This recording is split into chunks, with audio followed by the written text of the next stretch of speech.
What's your name? Why am I getting pulled over? What's your name, sir? Why am I getting pulled over? I will not ask again. If you do not give me your name and information, I will pull you out of the car, put you in cuffs, and identify you that way. If you don't identify yourself, it's a violation of state law. Either you identify yourself, or I will need to take you out of the car. You know you have to tell me why you pulled me over, right? Absolutely, I will. And you haven't yet. You're supposed to tell me before any of that. As soon as you identify yourself, we can have that discussion. I need the supervisor en route. Now. We're not going to have court on the side of the street. Give me your information, and we'll go from there. As you can see, I requested a supervisor, and he's not yet called one. So that's good policing here. Obviously, he doesn't know the rules. If you're not treating the public with respect, you're not going to get respect back. Right. And that's what he doesn't seem to understand. Okay. Well, like I say, I definitely will investigate that and get that corrected. In this video, a police officer pulls over a driver for allegedly running a stop sign, but instead of clearly explaining the reason for the stop, the officer immediately demands identification and threatens to remove the driver from the vehicle. The driver keeps asking one simple question: why was he being stopped? As the officer's attitude becomes increasingly aggressive, the driver requests a supervisor, hoping to de-escalate the situation. Instead, the officer doubles down and treats the driver's questions as though he is being difficult, simply for asserting his rights. When the supervisor finally arrives, the entire tone of the encounter changes. Even the chief later acknowledges that the officer handled the interaction poorly. But what happens afterward makes the original stop look even more questionable. Watch how a routine traffic stop spirals out of control when the officer's attitude takes over the entire encounter. I'm Officer Upton with Homecroft Police Department. I'll need your driver's license and registration. I don't have any of that since you're one of your esteemed POS colleagues took my ID. All right. Do you have a license? You just don't have it on you? No, I have a license. All right. What's your name? Why am I getting pulled over? What's your name, sir? Why am I getting pulled over? I will not ask again. If you do not give me your name and information, I will pull you out of the car, put you in cuffs, and identify you that way. Okay, my name's Keith Fry, and I want a supervisor here now.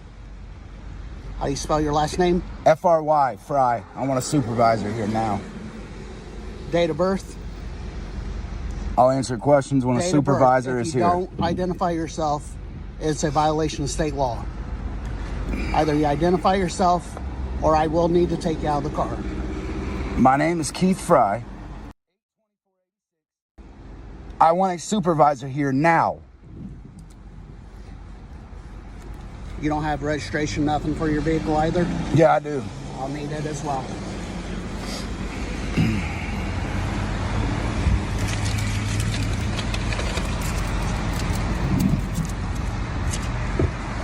You know you have to tell me why you pulled me over, right? Absolutely, I will. And you haven't yet. You're supposed to tell me before any of that. As soon as you identify yourself, we can have that discussion. I've already identified myself. I need the supervisor en route. Now. We're not going to have court on the side of the street. Give me your information, and we'll go from there. As you can see, I requested a supervisor, and he's not yet called one. So that's good policing here. Obviously, he doesn't know the rules.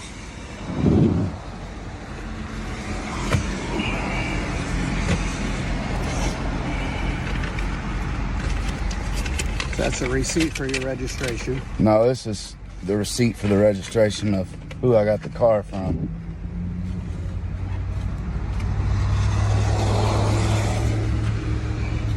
Still hasn't told me why I'm pulled over. Still hasn't called a supervisor.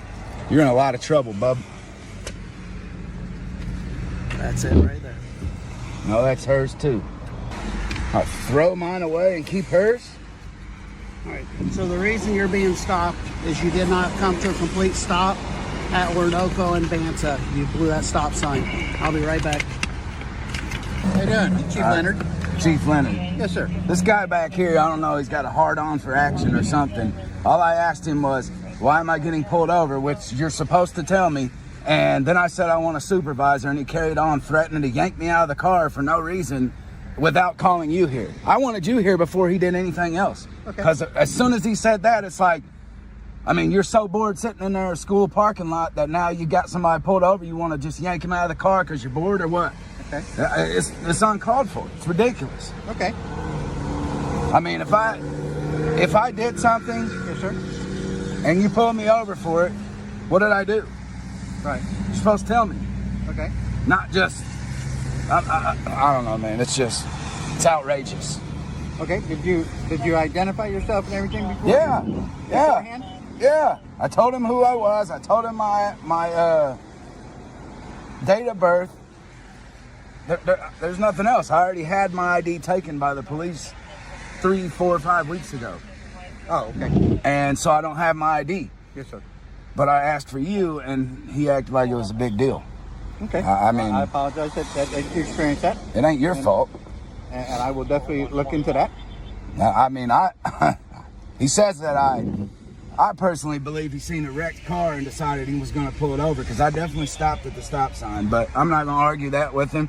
He doesn't have camera of me at that, but neither do I. So it is what it is. But I mean, it's simple interaction with human beings. Yes, sir. You don't have to be that way. Why'd you pull me over? I'm telling you my name and all this, and we'll get to that. And you don't tell me everything I need to know, I'm gonna yank you out of the car. It's simple. Hey, I pulled you over for the stop sign. Okay, well, let me continue what I'm doing. But if you're not treating the public with respect, you're not going to get respect back. Right. And that's what he doesn't seem to understand. Okay. Well, like I say, I definitely will investigate that and get that corrected. Okay. All right, thank you. All right. My name is Jim, by the way, Jim Leonard. Jim Leonard, thank you. And your first name? Keith Fry. Keith. All right, Keith. Thank you, sir, for letting me know about that. Okay. Thank you. All right, sir. Okay, Ms. Fry, this is a ticket for the stop sign that you did not stop at. I definitely stopped that. This is the website you'll want to go to take care of it, bgcitycourt.com. Give it about 5 business days to show up in the system. No, I'm not gonna be doing that. I'm sorry? I'm not gonna be doing that. Okay. If you have any questions, there's a number here at top. These are your options.